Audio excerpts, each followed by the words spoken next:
ছোৱালী মামাকৰ ঘৰত আহি দাদাহঁতৰ লগত খেলা আৰম্ভ কৰি দিলে। কিমান ফূৰ্তি তাই।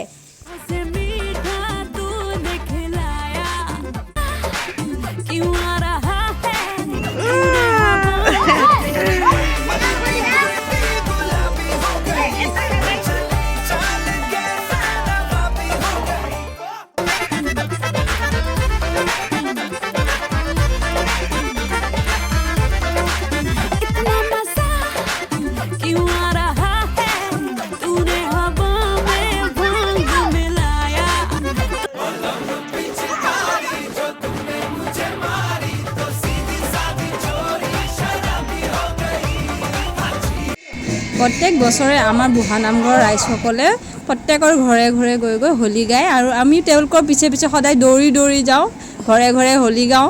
বহুত ভাল লাগিছিল তেতিয়া। গাঁৱৰ এই পৰম্পৰাবোৰ খুব ভাল লাগে, বহুত মিছ কৰোঁ দূৰত থাকি পেলাই। এয়া আমাৰ দেউতা আৰু এয়া দেউতাক তেওঁলোকে সেৱা লৈছে, বয়োজ্যেষ্ঠ মানুহক সেৱা লয়। আমি বৰদোৱালৈ আহি আছোঁ দেই। বৰদোৱালে আমি গোটেইটা লগ লাগি গৈ আছো আৰু ঠেলা কটা জেগাই নাই। ঠেলা কটাকে গোটেই সোপাই ই দুটা মোৰ ভাগিন আৰু ভতিজা এই দুটা আৰু এইটো আমাৰ গৌতম দা গাড়ী চলাই আছে। আমি এনেদৰে বহুত আনন্দত হেঁচা ঠেলাৰ মাজেদি বৰদোৱাৰ অভিমুখে গৈ আছো আমি গোটেইকেইটা। এয়া আমি বৰদোৱা পালোহি আৰু গাড়ী থোৱা গ'ল, এই মানুহ ঘৰতে গাড়ী থ'লে। বহুত ভিৰ হৈছে বোলে, তাকে টেনশ্যনো হৈছে। ৰ'ব মতা মানুহ নাই কোনো, আমি কেনেকৈ ওলাওঁগৈ ঠিক নাই আৰু ন আজি হেৰালে হেৰাম আৰু তেও আহিম। আচৰিত বস্তু এটা দেখিলোঁ, আহকচোন চাওঁ। মই এয়া সেৱা এটা লওঁ, আপোনালোকেও লওক।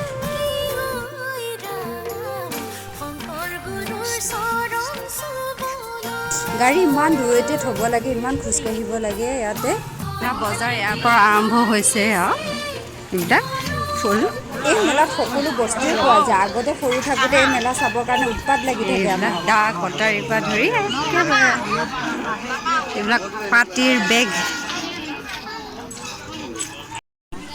কিমান বছৰ হ'ল আহি থকা, বহুত সৰুৰ পৰা আহি আছোঁ। এতিয়া বোৱাৰী হ'লোহি আৰু আহিয়ে আছোঁ আৰু মাহঁতৰ লগত। দূৰ দূৰণিৰ পৰা আহে। আপোনালোকৰ বৰদোৱা আগে পিছে আহিছেনে নে এবাৰ আহিছে? আপোনালোকে জনাবচোন কমেণ্ট কৰি।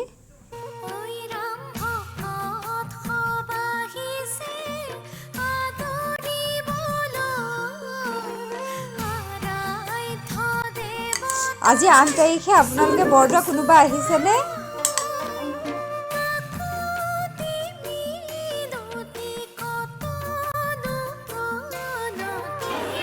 প্ৰথমতে চেণ্ডেল খোলা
এইখিনি ইমান বেয়া গোন্ধ। তাত ছবি এনেকৈ এনেকৈ জুই ফুকাই ফুকাই খাই আছে। ধুনীয়া ধুনীয়া ৰঙালাও ভাজি। আমি দিনতে আহিছোঁ, ৰাতিও মানুহে এনেকৈ খোৱা বোৱা বনাই বনাই খায়, ইমান ধুনীয়া লাগে। ৰাতি থাকিবই মানুহ, এইয়া চব কাপোৰ কানি লৈ আহিছে ইয়াতে। এইয়া কাপোৰ কানি লৈ আহিছে আইতা ককাহঁতে।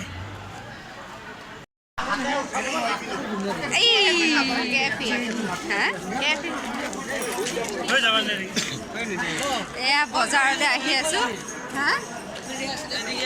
বৰদোৱা বজাৰ কৰি আছোঁ আমি। কোনফালে?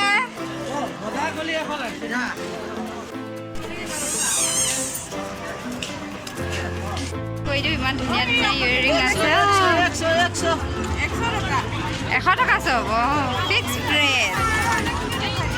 হা ধুনীয়া ধুনীয়া ধুনীয়া ধুনীয়া অসমীয়া গহনা। ট্ৰাই কৰোঁ। কি ট্ৰাই কৰা পিন্ধিবি নে? নাই নিপিন্ধো। এয়া চব অসমীয়া গহনা ধুনীয়া ধুনীয়া আছে দেই। এইটো নীলাটো বৰ মৰম লাগিছে।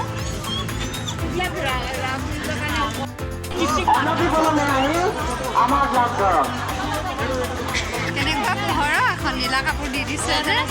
মই বাচি আছোঁ। আমি গুচি আহিলোঁ মাৰ লগত। একে ছোৱালীজনী ইমান ভিতৰত, ইমান বেছি গৰম, তাই আমনি কৰিব বুলি পেলাই তাইক লৈ পেলাই গুচি আহিলোঁ আৰু মেলা ভিতৰত সোমালোঁ। ইয়াতে গছৰ তলত মই খুৱাই দিম। পানী খাই ৰ'বা মই বাদাম এটা দিয়া আৰু বগৰী এটা দিয়া।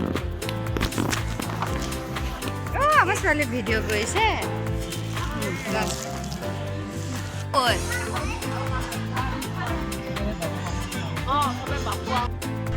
আমি চব যাওঁগে। চলো চলো চলো। নাজানো কোনখন মেইন গেট।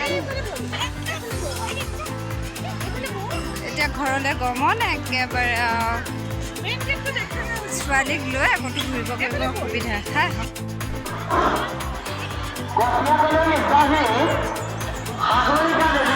ৰাম ৰাম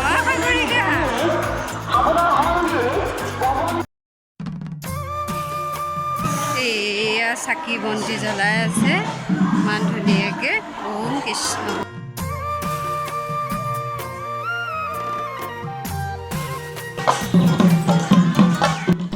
ইমান ধুনীয়া নেগেৰা নাম এভাগ হৈছে, সেয়া চাওঁ আহকচোন, মোৰ লগত আহক।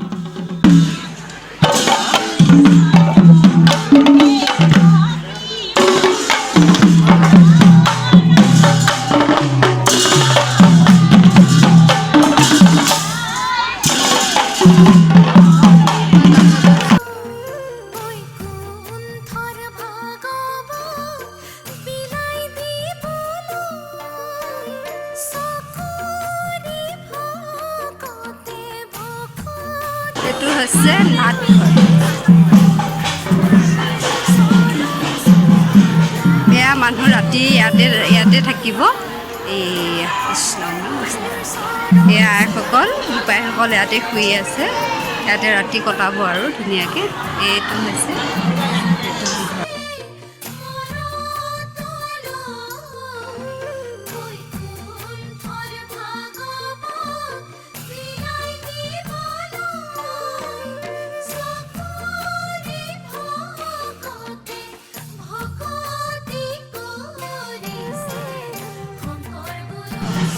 এইজোপা শিলিখা গছৰ তলতে আমাৰ মহাপুৰুষ শ্ৰীমন্ত শংকৰদেৱে পুস্তক লিখিছিলে। এইজোপা চাওকচোন।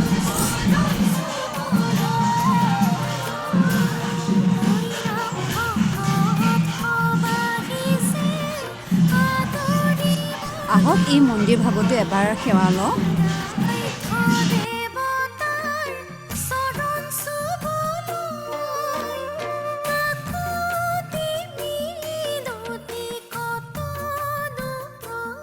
বহুত ঘূৰিলোঁ, বহুত ভাগৰ লাগি গ'ল। আহক এতিয়া একাপ চাহ খাই লওঁ। এতিয়া আমি সকলোৱে ধুনীয়াকৈ এইয়া পিঠা দি পেলাই চাহ একাপ খাই লওঁ। টেকেলি মুখত দিয়া গিলাচ পিঠা।